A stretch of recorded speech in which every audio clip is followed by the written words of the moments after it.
arrest Hillary Clinton, this could actually be happening. A nuclear bomb just went off in Washington, D.C. this morning, 9 years really after the whole lock her up talk. Could this finally be happening? Recall CIA Director John Ratcliffe confirming that Hillary Clinton personally orchestrated and approved the Russia collusion hoax. Watch.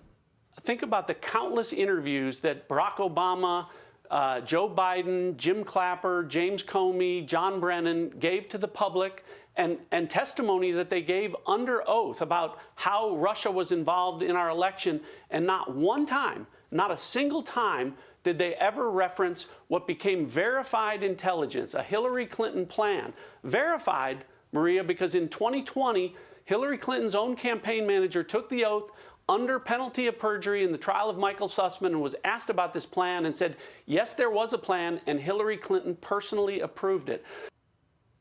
Personally approved it. So that testimony saying that that happened was one thing. Well, we now have hard evidence from inside the United States Senate that Hillary Clinton herself helped manufacture the Trump collusion hoax and approved it. And we have the receipts for it as well. And now her lies are unraveling in really spectacular fashion. This isn't just another like political scandal. Not just throw it on the heap of political scandals. No, this is explosive. This is criminal level deceit that could lead her to her arrest and spend the rest of her life behind bars. Wouldn't that be amazing? Her criminality. I never thought we would see such a smoking gun, but this is literally an email showing that she wanted to use the FBI and weaponize it against her political opponent, and the FBI went along with it under a hoax they thought up. It's outrageous to think that you are just able to do this. The rest of us would not be able to do this. So Senator Chuck Grassley has just released a declassified annex, as it's called, from the Durham investigation, and it is a bombshell. This document contains verified emails that Natalie was just talking about, showing Hillary Clinton operatives at her request pushing intentional disinformation and lies to the FBI. They knew it was fake. Crafting a fake story about Russian hackers and Donald Trump just days before the 2016 election. And guess what? The FBI knew it was fake, but they ran with it anyway. Why? Because it was politically convenient. Also named in this report, if you read through it, I did, you get George Soros, the Open Society Foundation, George Soros named peppered all throughout it. You get DNC Chairman Debbie Wasserman Schultz, among others. Lots of names in here. How is this? This, I mean, basically is how a banana republic operates, folks. But no, it's the United States. Well, here imagine is the email. Hubris, though, also to think that I'm going to do this and the FBI, which should have its own intelligence and know better, will bend to my whim. Can you imagine like sitting around an office and you're like, hey, I have an idea. We're going to cook up this fake story. We're going to push it out. Let's go to the FBI with a fake story. And you're going to help us push this out there. I mean, it is the incredible hubris. I mean, it's like Mao level hubris. I have the FBI at the touch of a button. They will create an investigation under something that I make up. I can't imagine living under that illusion of power, but she had it. She had the power. The FBI did follow suit. Wu Jin says WikiLeaks already revealed this almost a decade ago. Well, yeah, big pieces of this, but not this particular piece of information. So let's look at this email that Grassley just released. July 27th, 2016. Leonardo Bernardo writes, quote, that HRC approved, I mean, Hillary Rodham Clinton approved Julia's idea about Trump and Russian hackers hampering U.S. elections. That should distract people from her own missing emails. Can you imagine? Let me read that again. HRC approved Julia's idea. So yes, Hillary Clinton signed off on creating the entire Russian collusion hoax as a media distraction. The email goes on, even outlines exact talking points for the media to use, including blaming the GRU and Russian VPNs, all designed to distract her from her missing emails. Of course, the GRU is a Russian intelligence agency. They even name-dropped CrowdStrike and Threat Connect as tools to feed this garbage to the FBI and the media. We now know definitively that this wasn't an intel report. It was a PR campaign wrapped up in a false flag. I mean, look at the bottom of this email on your screen here. In absence of direct evidence, quote, CrowdStrike and Threat Connect will supply the media, and GRU will hopefully carry on to give more facts.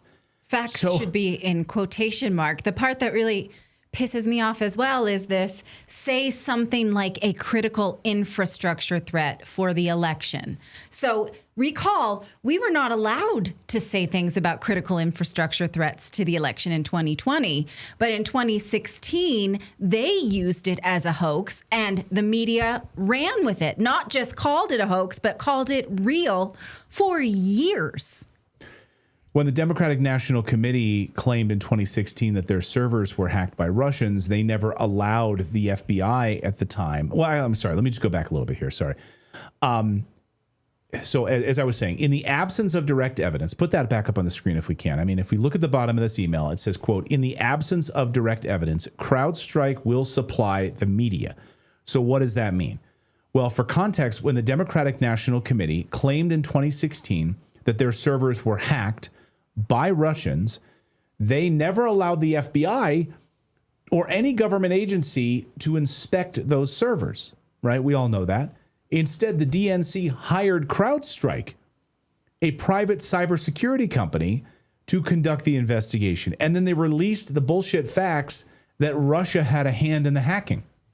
The CEO of CrowdStrike later under oath testified that there were lies, that these were lies. There was never any evidence that Russia did anything. He was forced to under oath.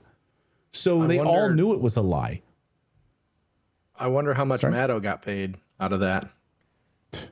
Because she was like the biggest proponent of it for, 3 years? Oh, I mean, it unfolded like a documentary every night as someone who was glued to it and absolutely convinced that because Rachel Maddow was so convinced, it must be a thing and we're going to see this fall apart any minute now. She never looked behind the curtain even once. Even a small peek behind the curtain would have told you that the Steele dossier was a sham. So and she never apologized for it either. But that's here's the thing. Yeah. Real quick, right. She's probably behind the curtain too. It's got to be. Well, if it were media collusion, right? How much of as they point out in this email, and the media will basically carry the water for us. So we'll just get right on the phone. We'll push this out. Remember, Hillary Clinton went on Rachel Maddow's show, multiple times. She did. And you wonder how much collusion there was. And the impetus that's being told to us here is because of the interest in the email scandal, the fact that she had her email on a private server, and that is against government protocol, and that just continued to gain steam. So they said, we are doing this in order to divert attention, which it absolutely did. So they all knew this was a lie. But now take a look at this tweet that Hillary Clinton posted on October 31st, Halloween on 2016, just days before the election. She writes, computer scientists have apparently uncovered a covert server linking the Trump organization to a Russian-based bank. She knew it was a fake. This wasn't speculation. It was her own campaign's fabrication. And then, of course, at the bottom of this tweet, she attaches this long-winded statement from Jake Sullivan, which is now Biden's national security advisor at the time, claiming that this was the most direct link yet between Trump and Moscow. This is election interference at the highest level, and it came straight from Hillary Clinton's desk. But there's another big piece of this. That is the CIA and the FBI's collusion in all of this. We're talking Brennan, we're talking Clapper. So these two clowns just got together, Brennan and Clapper, I don't know, who's a famous duo? Like Mutt and Jeff. Abbott. Oh my God, I'm trying to think of a comedy duo. Abbott and Costello. Abbott, that's who I was trying to think of. My brain is fried at the end of the week here. Brennan and Clapper, like Abbott and Costello, they get together and they just penned a piece in the New York Times and an opinion piece in the New York Times called Let's Set the Record Straight on Russia and 2016. So this just comes out over the past 24 hours. These two disgraced intelligence heads get together and trying to rewrite history, pretending that they didn't play a central role in weaponizing this entire hoax. They claim they were just reacting to intelligence at the time, only they were part of the intelligence laundering operation from the beginning, using friendly media like the New York Times and the Washington Post and Clinton allies to circulate these false stories. No, they were actively ignoring intelligence that told them that this was a scam. So it doesn't hold any water because number one, they knew that it was coming. They had to know at the time that it was coming directly from HRC. And number two, if you look at the statement posted today by Tulsi Gabbard, DNI Gabbard, she points out how whistleblowers who were trying to warn that this intelligence was faulty were punished and threatened by the intelligence communities and their bosses where they worked. So no, they were active. They were not just, we just had to follow the trail. No, they were ignoring where the trail was leading, which would have shown that this was a hoax. Yeah. Oh, people are saying Beavis and Butthead. That's a good one. Beavis and Butthead, Laurel and Hardy. That's another good one here. So I love that the New York Times allowed them to use their platform once again to write another story. Doo-doo heads. But also I love here, put this back up here because this is New York Times. I just want to show you guys, like, I don't pay, like I don't pay for the New York Times. And you can clearly see when I log in here, this is my own screenshot. They want to get us to pay for it. Literally, they want to monetize this story off of this whole catastrophe. So the New York Times is looking to make money for you to sign up just to pay for like $1 just to get access just to this one article. To intelligence. To intelligence Beavis and Butthead guys. It's unbelievable, behind a paywall. So these are the same men who signed the phony Hunter Biden laptop letter in 2020. Oh, good point. Clapper and Brennan, calling it Russian disinformation. They lied then, they're lying now. This is about a deliberate attempt to manipulate a U.S. presidential election using fabricated intelligence, government resources, and media collusion in the New York Times, Washington Post, and elsewhere. And the woman at the center of it all, Hillary Clinton. She knowingly peddled disinformation to the FBI, to the media, to the American people, and we now have the documents to prove it in email form. We had the testimony, now we have the documents.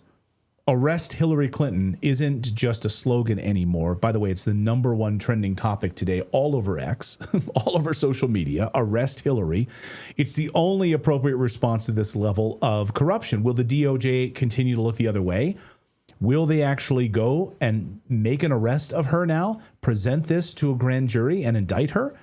Or will the American people finally demand full accountability for this decades-long lie, and say, we demand that these people finally be held to account? So many people in our chat are like, these people get away with it. They never get arrested. No one's ever walked away in handcuffs.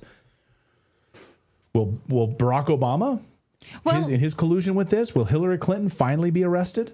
Can I just play a little devil's advocate here, though? Are you advocating for the devil, which is Hillary Clinton? I just want to ask questions because I'm sure the FBI gets all kinds of crap tip-offs about people who just hate their neighbor and want their neighbor punished by the government.